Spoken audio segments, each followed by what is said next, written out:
नमस्कार, आप देख रहे हैं राष्ट्र धर्म और मैं हूं आपके साथ चंद्रशेखर त्रिशूल। ज्ञानव्यापी मस्जिद मामला अब सुप्रीम कोर्ट पहुंच गया है। मामले में सुप्रीम कोर्ट ने सुनवाई करते हुए कहा कि अगर वहां कोई शिवलिंग है तो डीएम यह सुनिश्चित करें कि मुसलमानों के प्रार्थना करने के अधिकार को प्रभावित किए बिना शिवलिंग की रक्षा की जाए। साथ ही सुप्रीम कोर्ट ने कहा कि हम निचली अदालत को निर्देश देना चाहते हैं कि जहां शिवलिंग मिला है उस जगह को सुरक्षित रखा जाए, लेकिन लोगों को नमाज पढ़ने से न रोका जाए। हालांकि इस पर सॉलिसिटर जनरल तुषार मेहता ने कहा कि वजूखाने में शिवलिंग मिला है जो हाथ पैर धोने की जगह है। उन्होंने कहा कि नमाज की जगह अलग होती है। फिलहाल सुप्रीम कोर्ट ने मामले की सुनवाई गुरुवार तक के लिए स्थगित कर दी है। तो वहीं दूसरी तरफ ज्ञानव्यापी मामले में मंगलवार को वाराणसी कोर्ट ने बड़ा फैसला दिया है। सिविल जज सीनियर डिवीजन रवि कुमार दिवाकर ने कोर्ट कमिश्नर अजय मिश्रा को उनके पद से हटा दिया है। आपको बता दें कि उन पर special advocate commissioner Vishal Singh ने आरोप लगाया था कि वो कमीशन की कार्यवाही में असहयोग कर रहे हैं। साथ ही उन्होंने प्राइवेट कैमरामैन रखा और लगातार मीडिया को बाइट देते रहे, जो कि कानूनन गलत है। हालांकि सुप्रीम कोर्ट का जो भी फैसला होगा वो मान्य होगा, लेकिन देखने वाली बात यह होगी कि अगर ऐसा विवाद सामने आते रहेंगे तो देश की तरक्की पर कब बात होगी।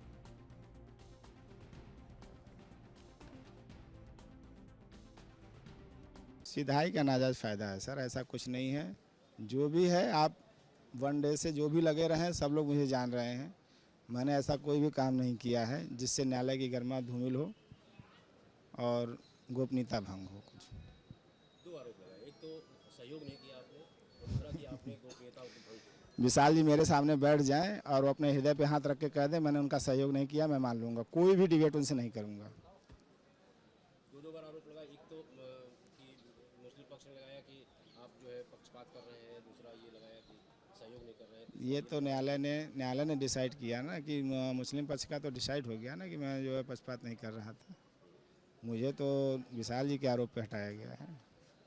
अच्छा, पूरी सर्वे कंप्लीट हो गया उसके बाद आप सहयोग नहीं किया आपने, ये क्या यही तो अफसोस है सर कि पूर्ण सहयोग के बाद भी अफसोस सुनना पड़ रहा है। पूरी सर्वे कंप्लीट हो गई उसके बाद सहयोग नहीं किया आपने, ये क्या?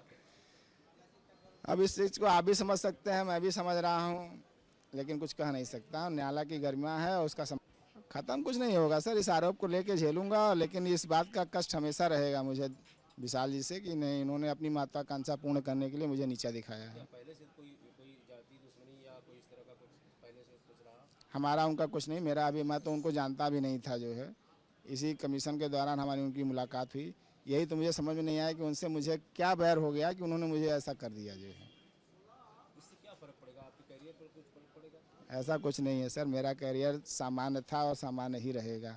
न कभी मैं विशेष था, न हूँ और न रहूँगा। क्या रिपोर्ट को लेकर के कुछ ऐसी बात थी जिसको कि वो अपनी चलाना चाहते थे और आप अपनी चलाना चाहते थे, इस तरह कुछ बात? ऐसा कुछ नहीं था। मैंने न्यायालय ने उनको विशेष बनाया, मैंने उनको विशेष मान लिया था और सारी चीज़ें उन्हीं के अंडर में हो रही थी।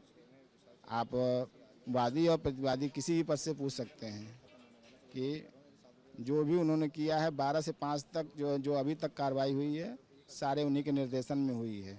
मेरे द्वारा कुछ नहीं किया गया है। फिर भी ये मेरे ऊपर आरोप है कि अगर उनको प्राइवेट नहीं रखना था तो उसी समय वो हटा दिए होते। मेरे साथ तो जो है 6-7 में भी रहा है, नहीं दिया कुछ बाइट। जो है उसने ऐसा क्या हो गया कि उसने बाइट दे दिया? आप राजनीति हमारे साथ मेरे सिधाई का नाजायज़ फ़ायदा उठाया गया है, बस ये मैं जानता हूँ सर। नहीं, अदालत से सर इसका कोई मतलब, न्यायालय जो है सर्वोपरि है सर। न्यायालय का कोई भी नहीं है इसमें। जो भी किया है विशाल जी ने किया है जो है, और उनसे मुझे बहुत ही दुख है इस बात का कि उन्होंने मेरे साथ प्रेम व्यवहार रख के मुझे धोखा दिया है। ये दुख कैसे खत्म होगा? क्या चैलेंज करेंगे, कैसे करेंगे? कुछ नहीं करेंगे सर, ये आत्मा का दुख है, आत्मा के साथ ही रहेगा। उसका फल जहाँ से मिलता है, जो सर्वोपरि है, वहीं से मिलेगा। मैं उनसे कभी कहने भी नहीं जाऊंगा कि नहीं आपने मेरे साथ गलत किया है। तो आपके हटाए जाने के बाद रिपोर्ट पेश करने में कोई अड़चन या दिक्कत या? नहीं, ऐसा कुछ नहीं है। न्यायालय ने पूरा आदेश दिया हुआ है, विशाल जी अपना करेंगे। मेरे पास जो है मैं उनको सबमिट कर दूंगा। सर्वोच्च न्यायालय ने जो मुस्लिम पक्ष की याचिका थी उस पर नोटिस जारी किया है प्लेंटिफ्स को, और यह कहा है कि जो अंतरिम आदेश 16/5 को वाराणसी अदालत के द्वारा दिया गया था कि जहां शिवलिंग पाया गया है उस शिवलिंग के एरिया को प्रिजर्व किया जाए। जो वुजू खाना है जहां की शिवलिंग पाया गया था उस एरिया को कल जो जिला कचहरी वाराणसी है उस एरिया को उन्होंने सील किया था और उसको प्रिजर्व करने की इजाजत जिला प्रशासन और राज्य प्रशासन को दिया था। आज माननीय सर्वोच्च न्यायालय ने यह कहा कि जिस जगह पे शिवलिंग पाया गया है उस एरिया को डीएम को आदेशित किया है कि वो प्रिजर्व करे और वहां पर किसी तरह का घूसपैठ न होने पावे। और जो दूसरा आदेश उन्होंने दिया है कि उस एरिया के अलावा मस्जिद के अंदर जो मुस्लिम समुदाय के लोग हैं वो नमाज अदा कर सकते हैं जब तक कि इस पिटीशन में जो प्लेंटिफ नहीं आते, अपना पक्ष नहीं रखते, तब तक के लिए व्यवस्था आज की गई है। लेकिन जो सबसे खुशी की बात है कि जिस एरिया को जिला कचहरी ने सील किया था जहां शिवलिंग पाया गया है उस एरिया को प्रोटेक्ट करने के लिए, उसको सील करने के लिए माननीय सर्वोच्च न्यायालय ने भी आज डीएम को आदेशित किया है। डीएम वाराणसी कितने लिमिट के अंदर ऐसा है कि जो एरिया जिला कचहरी ने आदेशित किया है उस सारी एरिया को माननीय सुप्रीम कोर्ट ने भी कहा है कि उसको प्रोटेक्ट किया जाए। कितने लोगों को नमाज अदा करने के लिए बोला? नहीं, इसमें इसके बारे में कोई मेंशन नहीं है। नमाज अदा करने पर कोई रेस्ट्रिक्शन नहीं है। लेकिन जो वुजू के लिए जो वो जिस एरिया का प्रयोग करते थे उस एरिया को कल वाराणसी के आदेश से सील कर दिया था। वहां वो प्रोसीजरल अनफेयरनेस की एक मिसाल क्रिएट कर दी गई कि सर्वे कमिश्नर तो मुसलमान साइड तो पूछे ही नहीं, मगर दूसरी साइड पूछती है कि इतनी सर्वे भी हो और इनको सर्वे कमिश्नर बना दीजिए। ये क्या है ये? और फिर आप सर्वे कमिश्नर रिपोर्ट नहीं देता, दूसरी साइड जाकर कोर्ट को दौड़ते बोलते हैं कि बाबा मिल गए, और कोर्ट जो है मुस्लिम साइड को बगैर सुने आप कहते हैं कि उसको सील कर दो, सिर्फ 20 नमाजी जाएंगे। ये सरासर नाइंसाफी है कि आप मुझे सुनते भी नहीं और ऑर्डर पास कर देते हैं। 1998 का इसी के ऊपर स्टे है हाई कोर्ट का, उसको भी डिसरिगार्ड कर देते हैं आप। इसीलिए मैं कह रहा हूं कि ये पूरी कोशिशें की जा रही हैं, हमको जिस तरह बाबरी मस्जिद छीना जाए छीन लिया गया, उसी तरह इस मस्जिद को छीनने की कोशिश की जा रही है। इसी तरह से आपने अभी बताया कि मथुरा का मसला है, श्रीरंगापट्टनम की एक जामा मस्जिद को कहा जा रहा है, मुंबई में हाजी अली दरगाह के ताल्लुक से अनाप शनाप बका जाता है, कर्नाटका में एक 150 साल पुरानी मस्जिद है उसके नए हिस्से को तोड़कर बनाया गया तो वहां पर विश्व हिंदू परिषद बजरंग दल के लोग पहुंच गए कि नहीं वहां पर मंदिर थी। तो हम उम्मीद करते हैं कि 19 तारीख के दिन मुकम्मल उस लोअर कोर्ट के ऑर्डर पर। इसी मुद्दे पर आज चर्चा करेंगे। 3 मेहमान इस समय हमारे साथ बने हुए हैं। संदीप दुबे, प्रवक्ता बीजेपी, पीयूष पंत, राजनीतिक विश्लेषक, और सीके ठाकुर, कांग्रेस प्रवक्ता। आप तीनों का स्वागत है एनबी न्यूज पर। सबसे पहले संदीप जी, सवाल आपसे कि भय और भूख के बीच में भक्ति है और भक्ति चरम पर है, लेकिन भय और भूख भी है, दोनों से निपटारा करना है, लेकिन भक्ति अपनी जगह है। तो क्या सांस्कृतिक विस्तारवाद और भक्ति ही बढ़ती रहेगी या भय और भूख पर भी बात होगी?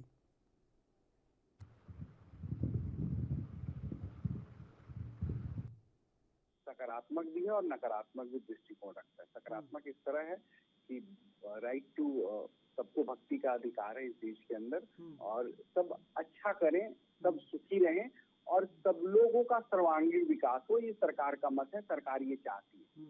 दूसरा जो पक्ष है, आपने कहा कि भक्ति से आपने जोड़ा कि बेरोजगारी है या अव्यवस्थाएं हैं तो या महंगाई है जो आजकल चर्चा में कभी कभी विपक्ष लेके आने की कोशिश करता है। तो ये चीजें जब से धरती रही है तब से आपने रोटी कपड़ा और मकान का भी गाना सुना होगा, हाय हाय रे महंगाई, महंगाई मार गई, और जो बचा था ये गाना था उसका मुझे जुमला पूरी तरह से याद है। लेकिन मैं आज जिस विषय पे चर्चा के लिए आपने बुलाया उसमें मैं सिर्फ इतना बात कहूंगा कि हम सबके अच्छे और बुरे कर्म से हमारा राष्ट्र प्रभावित होता है। हम सबको मिलके अपने देश और समाज और राष्ट्र के लिए बेहतर करने की आवश्यकता है। और न्यायपालिका में चूंकि ये मामला है, ये राजनीतिक विषय नहीं है, ये राजनीतिक चर्चा का भी विषय नहीं है। मैं एक अधिवक्ता भी हूँ, होने के नाते मैं कह सकता हूँ इस विषय पे टिक्का टिप्पणी करने का भी अधिकार नहीं है अभी। और चूंकि जो भी न्यायालय आदेश देगी वो हम भारतीय जनता, जितनी जनता है भारत की, वो सब उसका पालन करेगी। और पूर्व में भी देखा गया कि भारत के अंदर जो भारत का संविधान है वही गीता भी है, वही कुरान भी है, और सबको उसको मानना है। नहीं कर रहे हैं, चर्चा हम ज्ञानव्यापी के वर्तमान प्रभाव, भारत पर ज्ञानव्यापी का वर्तमान प्रभाव, इस पर चर्चा कर रहे हैं। और वहाँ मैं सवाल पूछ रहा हूँ आपसे। देखिए, प्रभाव तो हर चीज का है। विषय को समझने की जरूरत है। हम जब जन्म लेते हैं, जन्म से ही घर में भी एक छोटे बच्चे का भी प्रभाव होता है। लेकिन ज्ञानवापी ऐसा विषय है कि सबको पता है। तो कुछ लोग मुंह बोल रहे हैं, कुछ लोग दबे जुबान से बोल रहे हैं, और कुछ लोग चीजों को समझ रहे हैं। लेकिन न्यायपालिका में मामला है, बेहतर है कि जो न्यायपालिका का आदेश होगा हम सब मानेंगे। ठीक है, सीके ठाकुर जी, नई पीढ़ी इतिहास का सिंहावलोकन कर रही है और कांग्रेस भी कर रही है, और अशोक गहलोत कह रहे हैं कि 100 से ज़्यादा मामले अभी और निकलने वाले हैं। तो कैसे देख रहे हैं इन सबको? भय भूख के बीच में भक्ति है जो दोनों को कहीं ना कहीं तिरस्कृत कर रही है या सर्वोच्च हो रही है दोनों के बीच में।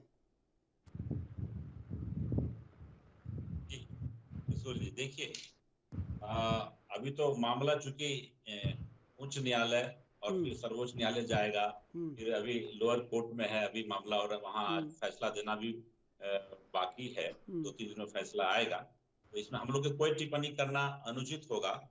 लेकिन जो अभी इस देश में भारतीय जनता पार्टी की राजनीति चल रही है, तो जहाँ पर लोगों के बीच रोजी और रोजगार का मामला है, लोगों को रोजगार नहीं मिल रहा है और पूरी असमानता हो दिख रही है। जितने भी मध्यम वर्गीय परिवार है, जो गरीब परिवार है, उसको टारगेट करके समझिए कि इस देश में एक बड़ी असमानता चल रही है।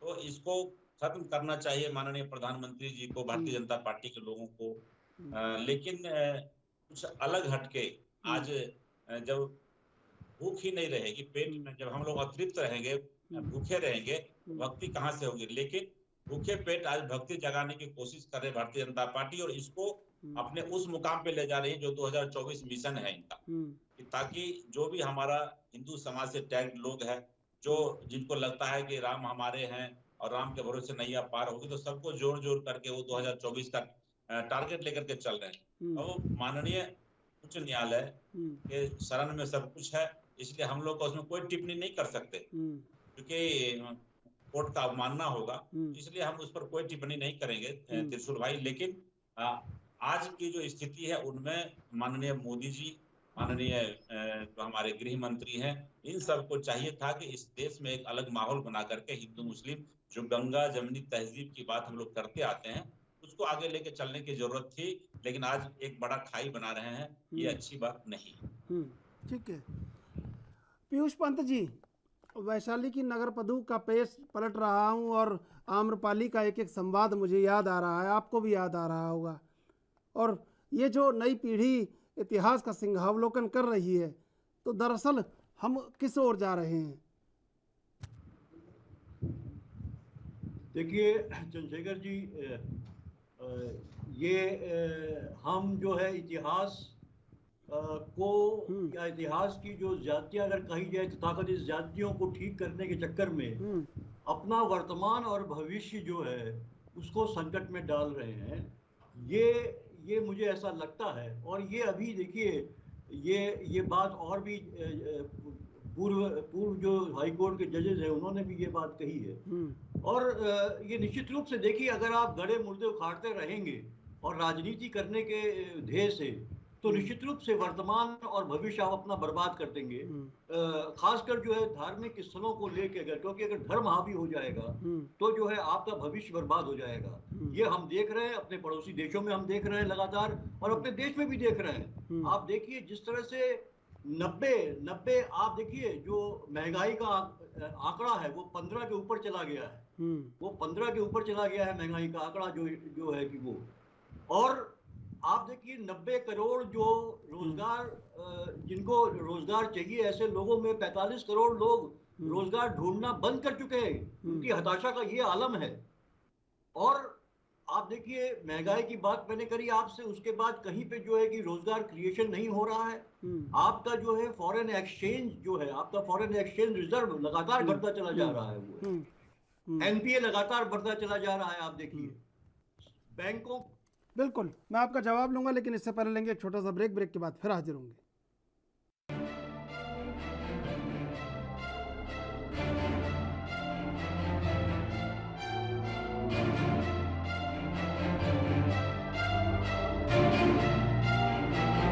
सीधे चलेंगे मेहमानों के पास, पीयूष पंत जी।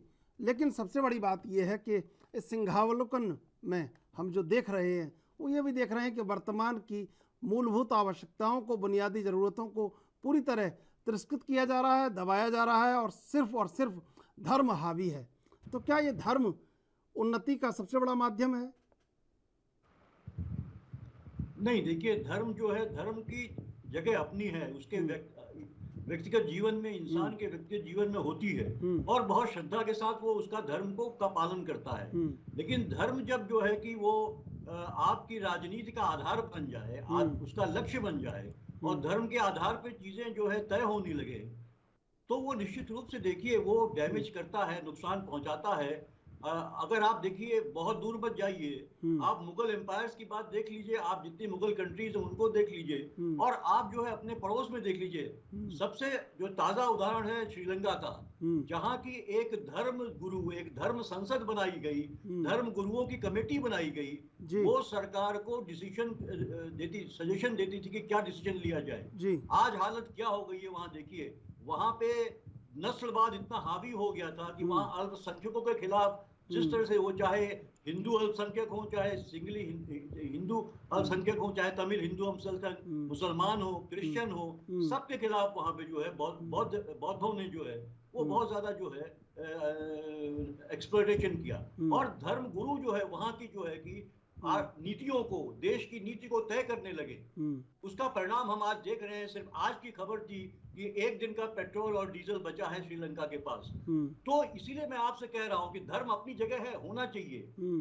मंदिर बना के आप क्या कर लेंगे? आपका आस्था है, आपके घर में मंदिर होता है, जो बड़े मंदिर है, इतने सारे मंदिर इस देश में है कि आप भक्ति कर सकते हैं, लेकिन हर जगह मंदिर आपको चाहिए। और जो इतिहास है, इतिहास को इतिहास पढ़े रहने दीजिए। इसीलिए देखिए, अयोध्या का मामला था, अयोध्या को छोड़ा गया और उसके बाद ये कानून लाया गया 1991 में कि अयोध्या की वजह से जो एक वैमनस्य पैदा हुआ है, ठीक है, अयोध्या जो है एक आस्था की केंद्र है, उसको हम होना चाहिए, लेकिन उसके बाद फिर के कानून लाया गया कि किसी भी जो है रिलीजियस प्लेसेस का कैरेक्टर बदला न जाए, उसको कन्वर्ट न किया जाए।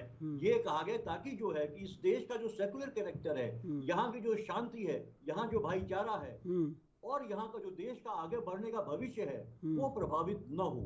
ये इसीलिए वो कानून लाया गया था। लेकिन आज क्या हो रहा है कि और देखिए, बड़ी बात क्या है, देखिए वहां पे क्या शिवलिंग है भी कि नहीं, ये अभी पता नहीं है, क्योंकि अभी रिपोर्ट सबमिट हुई नहीं है। और वो देखिए, अभी देखिए, आज ही जो है बनारस के कोर्ट ने जो है सैक कर दिया, वो जो कमिश्नर थे, जो एडवोकेट साहब जो है, मिश्रा जी जो है, अरुण कुमार मिश्रा जो है, उनको आज कोर्ट ने सैक कर दिया, क्योंकि वो लगातार लीक कर रहे थे खबरों को, मीडिया को, और वीडियो भी लीक कर रहे थे। कोर्ट ने उनको सैक किया है। यही देखिए, पहले से भी मुस्लिम पक्ष ये आशंका जता रहा था कि ये जो है मिश्रा जी जो है वो जो है न्यूट्रल नहीं रहेंगे वो इस बात को जी। तो निश्चित रूप से अब कोर्ट भी ने मान लिया कि वहां शिवलिंग है। मैं आता हूं, जब तक कि इस टीम ने अपनी रिपोर्ट कोर्ट को सबमिट नहीं करती, फिर कोर्ट कहता कि वहां पे क्या क्या चीजें मिली हैं, तब कोई बात बनती। लेकिन उसके पहले कोर्ट ने भी उसका संज्ञान लेके वहां पे जो है कि सील करवा दिया। सुप्रीम कोर्ट का भी सम्मान होना चाहिए। सुप्रीम कोर्ट सर्वोच्च कोर्ट है, उसका आदर करते हुए कहना पड़ेगा कि सुप्रीम कोर्ट ने भी इस बात को मान लिया कि वहां पे शिवलिंग है, जबकि अभी कोई प्रमाण नहीं है उसका। ठीक है, कोर्ट जो मैं है आता हूं, वो वहां पे कोर्ट के पास रिपोर्ट सबमिट नहीं हुई। मैं आता हूं आपके पास, पीयूष पंत जी। संदीप जी, देखिए, दरअसल इतिहास रहने देना होगा। ठीक है, संदीप जी, देखिए, दरअसल जब अयोध्या का मामला हल हुआ तो सबको लगा कि अयोध्या के बाद अब बीजेपी के पास कुछ है नहीं। फिर मथुरा आप ले आए, फिर उत्तर प्रदेश का चुनाव में पूरा माहौल बना रहा, काशी के कॉरिडोर की बात चली, पूरा माहौल बना रहा, फिर तेजो महालय कहीं से आपने निकाल दिया। दरअसल फिर अब अशोक गहलोत का बयान ये आया है कि 100 से ज़्यादा मामले आपके पास हैं। कांग्रेस के एक प्रवक्ता कह रहे थे कि 900 से ज़्यादा मामले आपके पास हैं मंदिर मस्जिद विवाद के। तो दरअसल होने क्या वाला है देश में, ये आपसे जानना चाहते हैं। ये वाला है कि मैंने पहले भी कहा, ये सकारात्मक पहलू है और सकारात्मक तरीके से हमें सोचना चाहिए। मैं पंत जी बड़े हैं, मैं उनका सम्मान करता हूँ। उन्होंने कहा कि 45 करोड़ लोग बेरोजगार हैं इस देश के अंदर। इसका मतलब है कि देश में हाहाकार मच जाना चाहिए। उनको भी डाटा सही करना चाहिए। इस देश में न बेरोजगारी है और ना ही इस देश में महंगाई है और ना ही इस देश में अब गरीबी है।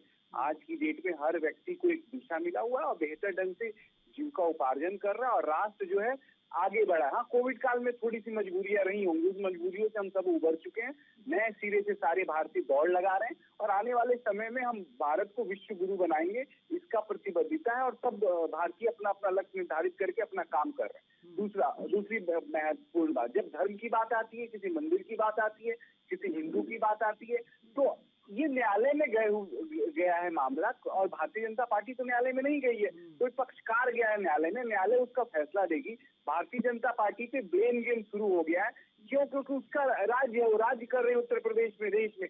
दो बातें समझने की जरूरत है। इतिहास हमेशा अपने आप को दोहराता है। इतिहास से खेलने वाले कभी कभी भूल जाते हैं कि इतिहास फिर उनके पल्ले में आके बैठेगा। जिनके आपने गर्दन उतारे हैं उनकी भी संतानें यहाँ पे हैं, जिनके मंदिर तोड़ दिए उनकी भी संतानें यहाँ पे हैं, जिनको हमेशा गुलाम बना के रखा उनकी भी संतानें यहाँ पे हैं। कोई चीज है तो सब कुछ है, लेकिन शांति है। ये भारत ऐसा है कि यहाँ रहने वाला हर व्यक्ति, हिंदू हो, मुस्लिम हो, सिख हो, ईसाई हो, सब शांतिपूर्ण रहते हैं। और जो लोग इस देश में आग लगाने का काम कर रहे हैं, जो लोग एक वोट बैंक के लिए अपनी राजनीति कर रहे हैं, उनको इसका नुकसान हो रहा है और होगा भी। क्यों? क्योंकि वो विक्षिप्त हो चुके हैं, विक्षिप्त मानसिकता लेके घूम रहे हैं और उनको हर चीज में राजनीति दिखती है। ये धर्म का मामला, इसमें राजनीति का कोई जगह नहीं है और कोई भी राजनीति को अवसर नहीं मिलना चाहिए। नहीं, वो कौन लोग हैं जरा बताइए तो, क्योंकि आप तो सबका साथ सबका विकास कर रहे हैं, लेकिन बाकी कौन लोग हैं?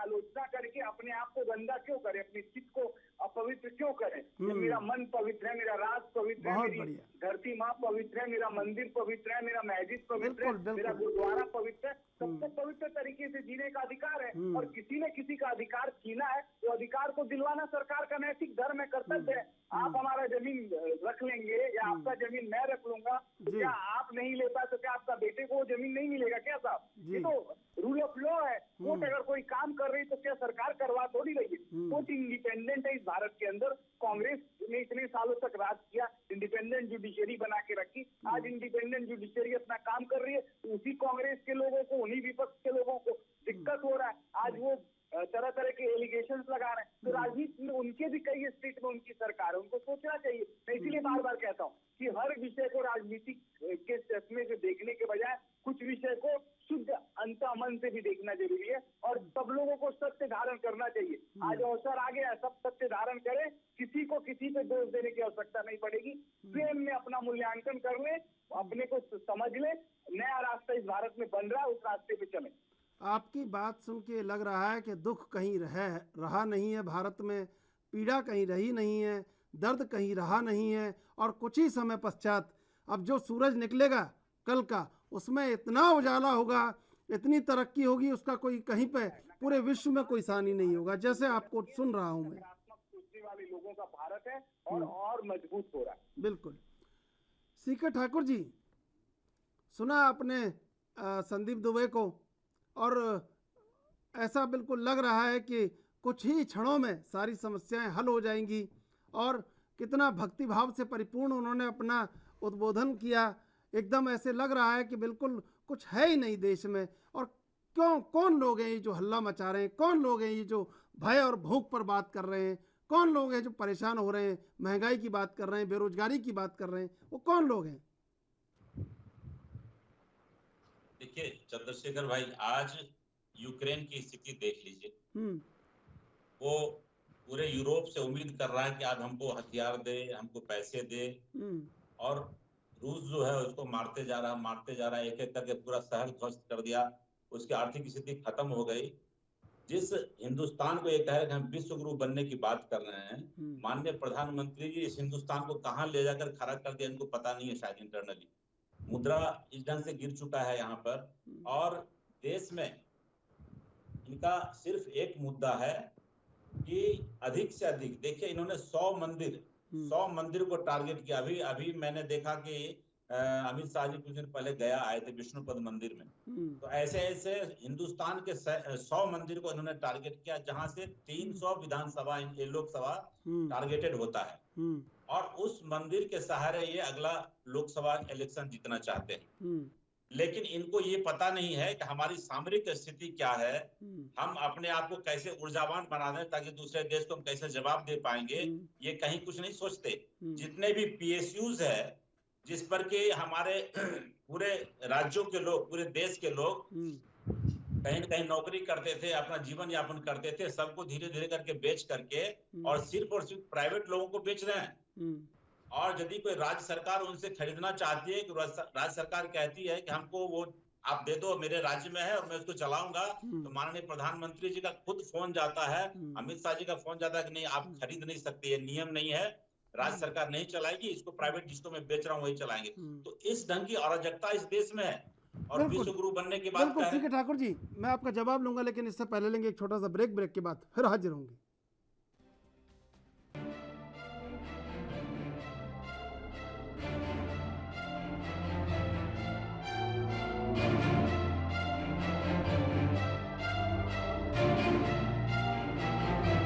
सीधे चलेंगे मेहमानों के पास। तो सीके ठाकुर जी, दरअसल ये 300 लोकसभा सीटों की कहानी है, जैसा कि आप बता रहे हैं।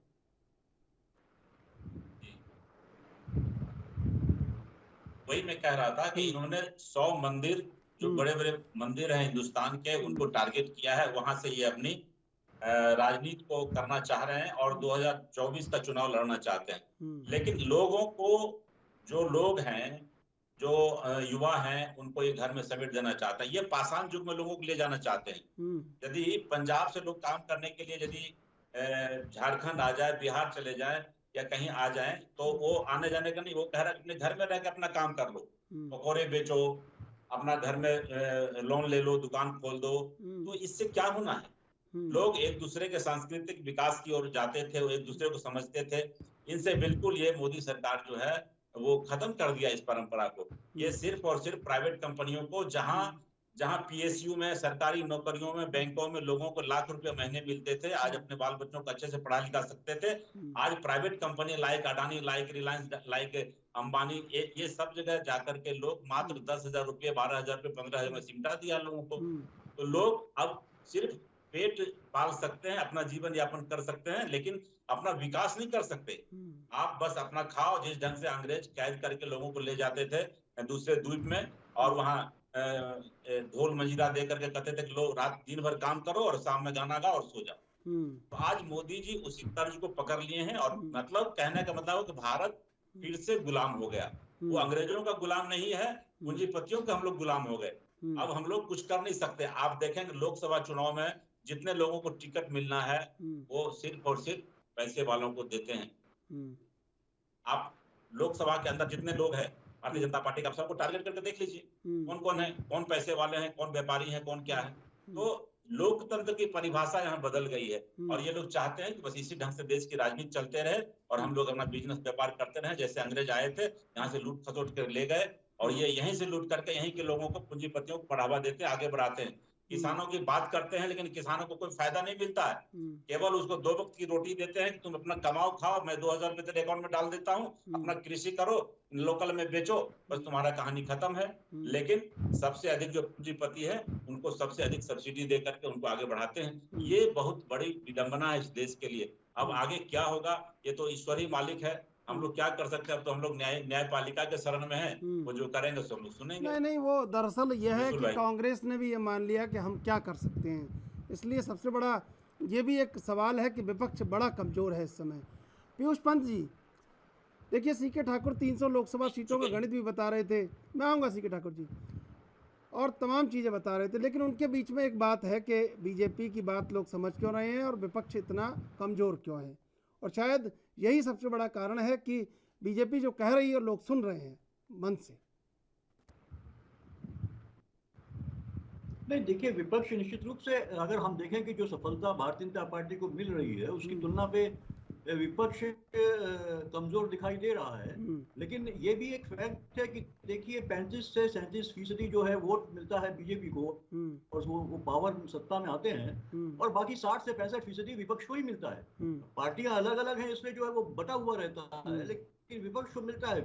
आज भी जो है ज्यादा वोट विपक्ष को मिलते हैं, जो सरकार के खिलाफ वोट होते हैं वो भी मिलते हैं। तो ऐसा नहीं है। हाँ, सड़क पे उतरने का जो एक संस्कृति है और एक जो जिम्मेदारी है विपक्ष की, वो कहीं ना कहीं जो है विपक्ष भूलता चला जा रहा है और सिर्फ जो है ट्विटर पे वो एक्टिव दिखाई दे रहा है। इसीलिए भारतीय जनता पार्टी जो है लगातार अपने जो है कि इरादों पे सफल होती चली जा रही है, क्योंकि उनको उतना मजबूत विपक्ष मिल नहीं रहा है।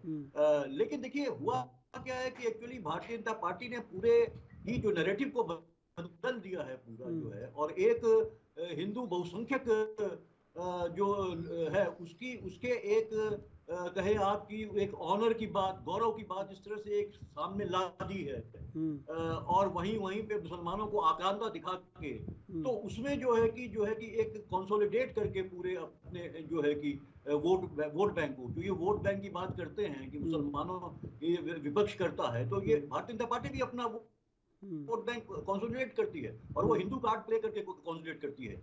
इसीलिए देखिए आप लगातार जो है इस तरह से जो है कि जिन चीजों की जरूरत नहीं है, अभी अच्छी खासी संख्या में भारतीय जनता पार्टी को मेजोरिटी हासिल है, केंद्र में भी सरकार है, कई राज्यों में सरकारें हैं, तो गवर्नेंस करना चाहिए। उसके अलावा उसको छोड़ के वो जो है वो तमाम जो है धार्मिक इशू को, इतिहास के उन मुद्दों को ले आती है जिनका जो है अभी कोई महत्व नहीं है और आगे देश को ले जाने में जो स्टम्बलिंग ब्लॉक हो सकते हैं, जो रोड़ा बन सकते हैं। और इस देश की जो संस्कृति है, जो एक साझा संस्कृति है, लोगों का मिलना जुलना, देखिए संदीप जी कह रहे थे शुरू में कि ये देश है, बड़े लोग यहाँ रहते हैं मिलकर, हाँ ये देश है ऐसा, ये खूबसूरत देश है, यहाँ सब लोग हर धर्म के मानने वाले सब साथ रहते हैं, लेकिन उसी को खत्म करने की कोशिश की जा रही है भारतीय जनता पार्टी द्वारा। और भारतीय जनता पार्टी तो सिर्फ एक मोहरा है, असली कोशिश हो रही है राष्ट्रीय सेवक संघ द्वारा। राष्ट्रीय सेवक संघ जो है वो भारतीय जनता पार्टी की सरकार को चला रही है। इसीलिए आप देखिए गवर्नेंस के बजाय जो है ये तमाम इस तरह के मुद्दे सामने आ रहे हैं और हिंसा का माहौल पैदा हो रहा है। भाषा का जिस तरह का पतन हुआ है, आप देखिए जिस तरह के शब्दों का इस्तेमाल होने लगा है पब्लिक डोमेन में, और नेता मंत्री तमाम इस तरह के शब्दों का इस्तेमाल कर रहे हैं, ऐसे भाषा की गिरावट हमने पहले देखी ही नहीं थी। लगातार समाज में हिंसा बढ़ती जा रही है और एक दूसरे पे जो है कि जिम्मेदारी जो है कि थोप देने की एक जो है कि वो स्थिति बन गई है पूरी की पूरी। जिम्मेदारी जो है वो नागरिक के प्रति, संविधान के प्रति जो उत्तरदायित्व है वो लगातार जो है कोई भी पार्टी हो वो हर कोई जो है भूलता चला जा रहा है। तो ये नुकसान हो रहा है क्योंकि हम इस तरह के मुद्दे ला रहे हैं, खासकर धार्मिक मुद्दों को। धार्मिक आस्था की बात है, धर्म व्यक्तिगत जीवन का है, उसके जीवन को परिमार्जित करने के लिए धर्म होता है। वो जहां कहीं संकट में होता है तो वो किसी ईश्वर की पूजा करता है, लेकिन उसको एक मुद्दा बना के उस पे जो है नफरत पैदा करके और जो है कि आप एक दूसरे को लड़ा के आप अगर अपने वोट बैंक को तैयार करना चाहते हैं, मुझे लगता है कि वो देश के लिए नुकसानदेह होगा। और ये आज नहीं तो आज से 10 साल बाद पता लग जाएगा। देखिए श्रीलंका को कभी लगता था 10 साल पहले, श्रीलंका के जो हुक्मरान थे उनको लगता था कि हम बड़ा अच्छा काम कर रहे हैं, वो उधार पे उधार लेते गए। आज चाइना से वो इतना ज्यादा कर्ज ले लिया उन्होंने कि आज जो है वो डूब गए कर्ज में पूरी। बिल्कुल भारत का जो कर्ज है वर्ल्ड बैंक का वो 85 जीडीपी का 85% है, ये हम भूल रहे हैं जी। आप इसको ध्यान रखिएगा चंद्रशेखर जी। ठीक है, 85% हमारा जीडीपी का कर्ज में डूबा हुआ है। हमने कर्ज ले रखा है और उसके आधार पे बड़ी बड़ी योजनाएं हम जो ला रहे हैं, और अगर उसको नहीं चुकता कर पाए और धर्म में उलझे रह गए, हम धार्मिक मुद्दों पे उलझे रहे, तो यही स्थिति बनेगी।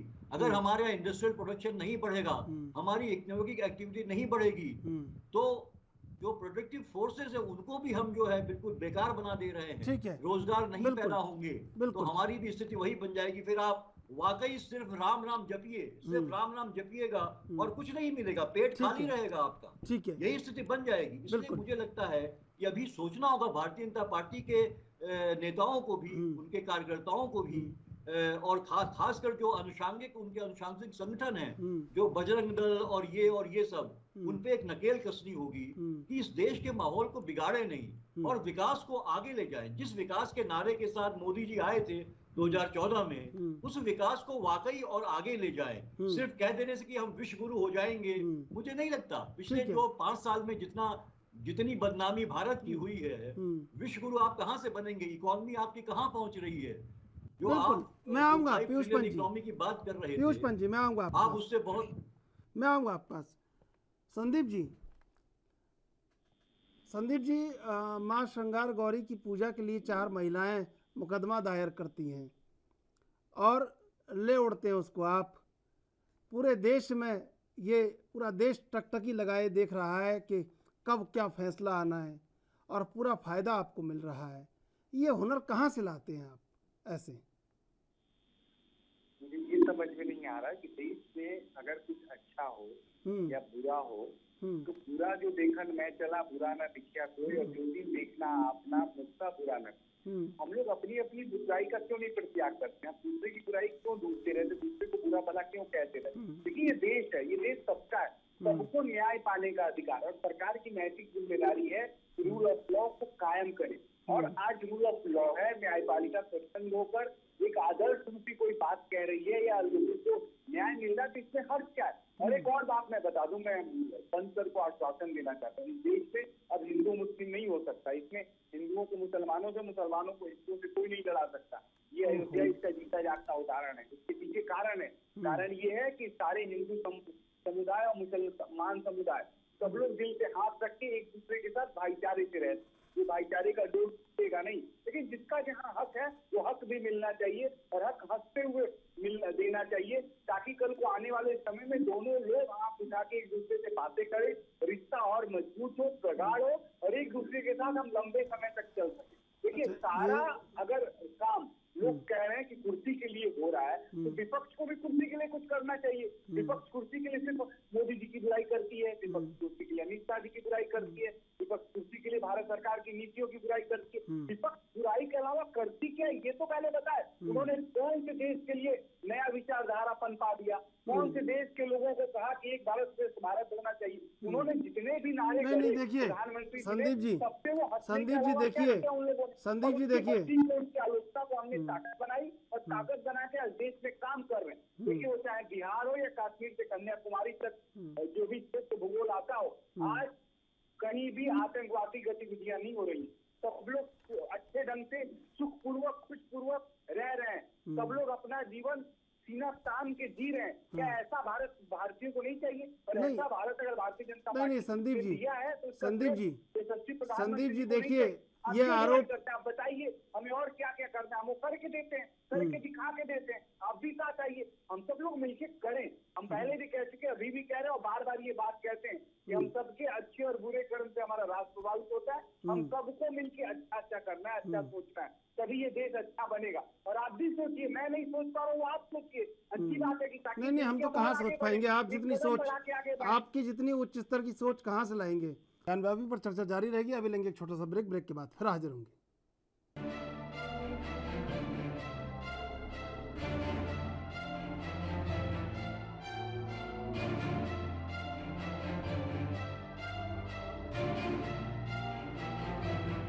सीधे चलेंगे मेहमानों के पास। संदीप जी देखिए, कहा यह आप नहीं कि ये जो भक्ति संग्राम चल रहा है, लोग ये समझ रहे हैं कि ये सिंहासन के लिए चल रहा है, लेकिन ये कहा आपने, जाहिर आपने ही किया।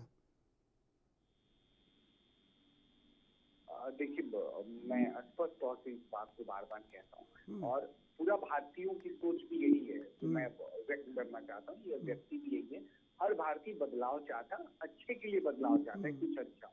सदियों से किसी व्यक्ति को, आप किसी भी व्यक्ति को मानसिक रूप से इस भारत में गुलाम बना के नहीं रख सकते, और गुलामी की प्रथा खत्म हो गई अंग्रेजों के जाने के बाद।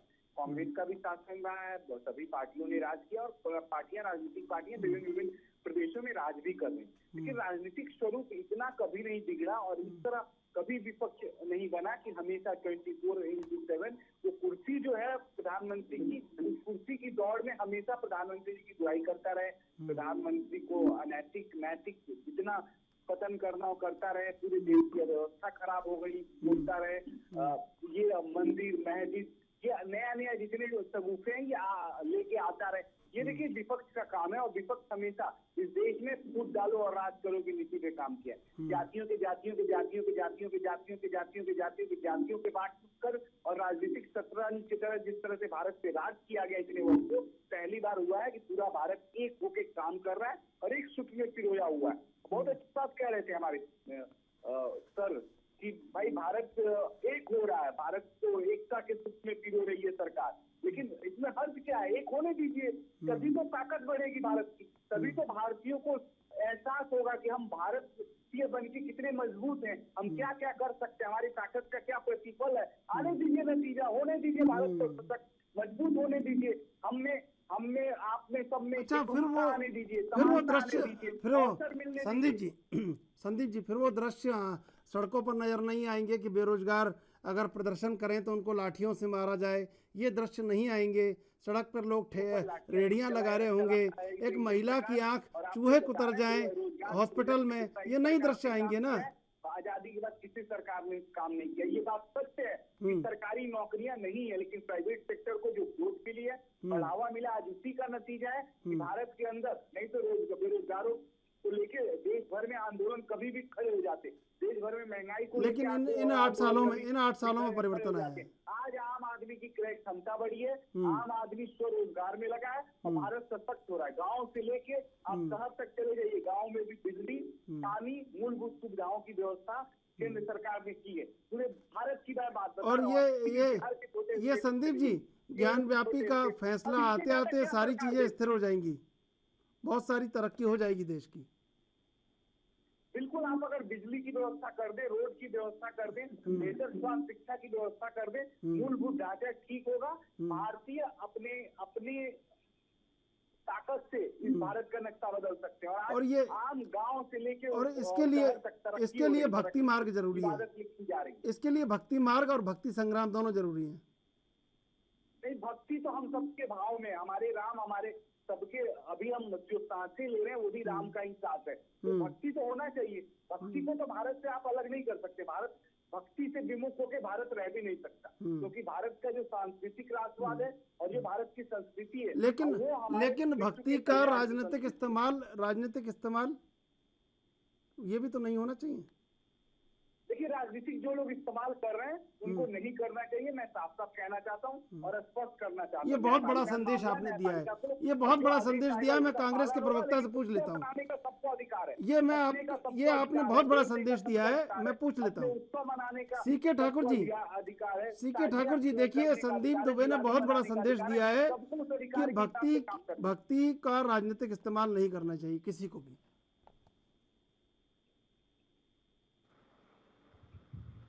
सीके ठाकुर जी, आवाज आ रही है आपको मेरी?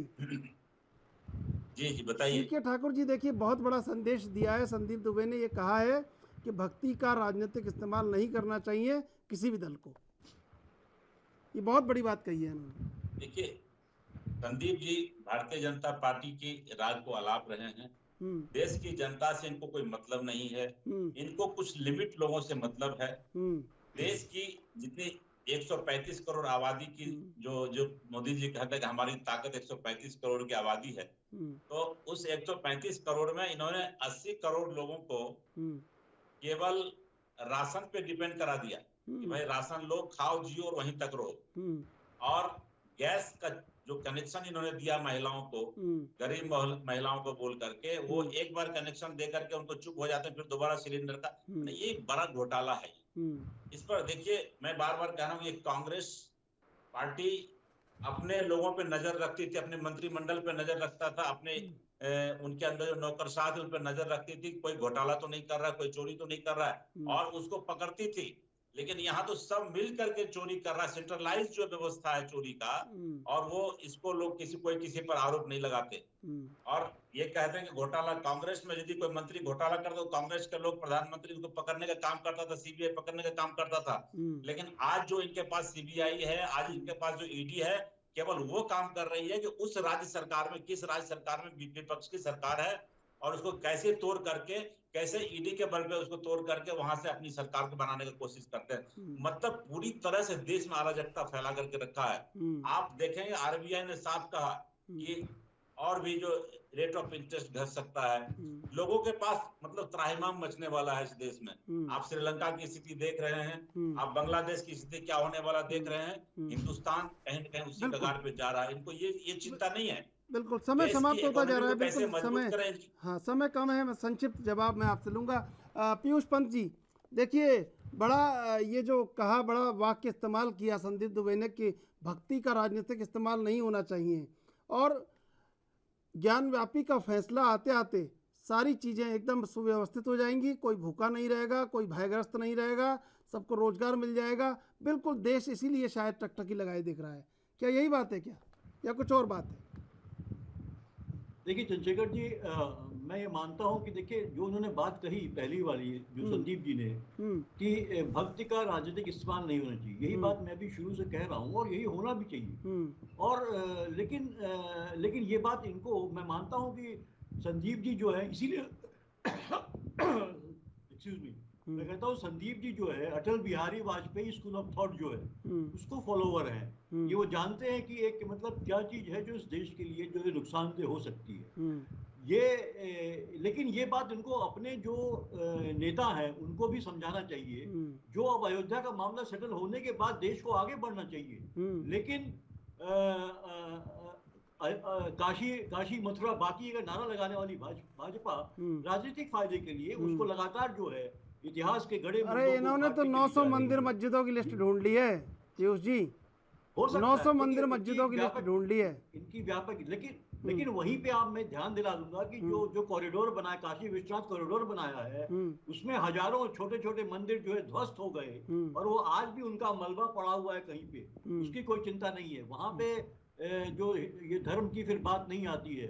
तो ये अगर राजनीति का इस्तेमाल होगा तो ऐसा ही होगा और उसके ये नुकसान है और देश बहुत पीछे चला जाएगा। जैसे हम अभी देखिए एक बात ये कह रहे थे कि संदीप जी कि ये आंकड़े कहाँ से दिखा रहे हैं बेरोजगारी के, तो ये सरकार के ही दिए हुए आंकड़े हैं। इसमें कहा गया पिछले 5 साल में जो है 2.1 करोड़ जो है बेरोजगारी बढ़ गई, इतने बेरोजगार बढ़ गए हैं। और 45 करोड़ तो ऐसे जिन्होंने जो है कि अपनी अब नौकरी खोजना ही बंद कर दिया है, उनका फ्रस्ट्रेशन ये ज्यादा है। दूसरी बात देखिए, अभी मैं यही इसी बात जब हो रही थी देखा कि क्या हाल होता है अगर धर्म पे हम ज्यादा डिपेंडेंट हो जाएंगे, धर्म के आधार पे निर्णय लेने लगेंगे। अभी देखिए आरबीआई की रिपोर्ट आई है कि हम एनपीए जो है बैंक्स का, वो जो है सितंबर 2022 तक जो है 9.5% होने जा रहा है। बहुत ज्यादा बढ़ रहा है वो एनपीए, लगातार मोदी सरकार के शासनकाल में भी लगातार बढ़ता चला जा रहा है। तो हमारे बैंक बीमार होते चले जा रहे हैं। फिर क्या होगा, या प्राइवेट हाथों में सौंप दिए जाएंगे और फिर क्या होगा, औने पौने तरीके से जो है वो प्राइवेट बैंक जो है लोगों का दोहन करेंगे, लोगों से पैसा उगाएंगे। और आप कहाँ जाएगी, आम आदमी कहाँ जाएगा, आर्थिक ढांचा कहाँ चरमरा जाएगा वहां पे। बिल्कुल। तो ये हमें सोचना होगा। यही मेरा कहना है संदीप जी से कि ये बात तो समझदारी की करते हैं, लेकिन ये समझदारी जो है बाकी इनके जो नेता हैं जो उनको भी समझाएं। तो मुझे लगता है कि ये जो बात कह रहे हैं कि ये देश एक खूबसूरत देश है, निश्चित रूप से खूबसूरत देश है, हमें उसको बचा के रखना है। लेकिन वो तभी बचेगा जब हम यहाँ के लोगों को एक संदेश देंगे कि आपस में मिल के रहना है। इस तरह के मुद्दों को, जो मुद्दे हैं ही नहीं वाकई, जो रोजी रोटी के मुद्दे नहीं है। संदीप जी ने ये बात कही थी कि जो है कि रोजी रोटी के मुद्दे जो है वो तो घर मकान और ये तो शुरू से हम सुन रहे हैं फिल्मों में है, वो हमेशा रहेंगे। जब से आदमी पैदा हुआ है उसके लिए जीवन यापन और जो है पेट भरना सबसे बड़ा मुद्दा है। आज भी है, कल भी था और कल भी बना रहेगा। और सरकार का उत्तरदायित्व होता है कि वो उसकी पूर्ति करे, उसका इंतजाम करे वो। और उसी के आधार पे जो है हमारा जो इंडेक्स होता है वो उसी के आधार पर तय होता है, न कि आपकी रिलीज कितने मंदिर आपके देश में है, कितने मस्जिद आपके देश में है। इस पे आपका देश का विकास का जो इंडेक्स है वो अंतिम जवाब ले लेता हूँ। संदीप जी, क्या लगता है भक्ति मार्ग से उन्नति के उस शिखर पर पहुंच जाएंगे जिसकी अपेक्षा भारत के प्रत्येक नागरिक को है? मूल पे है और भारत भूमि हमेशा सदा सर्वदा दिलों की भूमि रही और यहाँ हमेशा पूजन होता रहे, दिलों की पूजा होती। हम समस्याओं से घबराने वाले नहीं और समस्याओं से डरने वाले नहीं। ऊपर जी जितनी आलोचना कर रहे हैं, जो भी बातें कह रहे हैं, उनको बात को सत्य भी मालूम तो भी हम उस आलोचना को अपनी ढाल नहीं बना के उसकी ताकत बनाएंगे और बेहतर व्यवस्था भारत में कैसे हो, बेहतर समृद्धि कैसे हो, यशस्वी प्रधानमंत्री जी के नेतृत्व में भारत को विश्व गुरु बनाने के लिए विकल्प पड़े। हमने सपना बुना है, उन सपना को पूरा करेंगे। बिल्कुल समय समाप्त हो रहा है, समय समाप्त हो रहा है संदीप जी, समय समाप्त हो रहा है। संदीप जी, पीयूष पंत जी, सीके ठाकुर जी, आप तीनों का धन्यवाद डिबेट में जुड़ने के लिए। दरअसल सिंहासन के लिए एक भक्ति संग्राम जारी है और फायदा पूरी तरह इसका मिलता है कहीं ना कहीं सत्ताधारी सरकार को।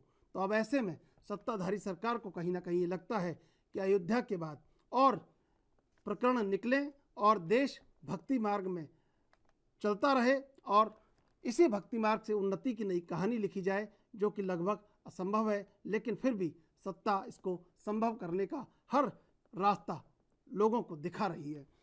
बहरहाल देश विदेश की ताज़ा तरीन खबरों के लिए आप देखते रहिए AN न्यूज़।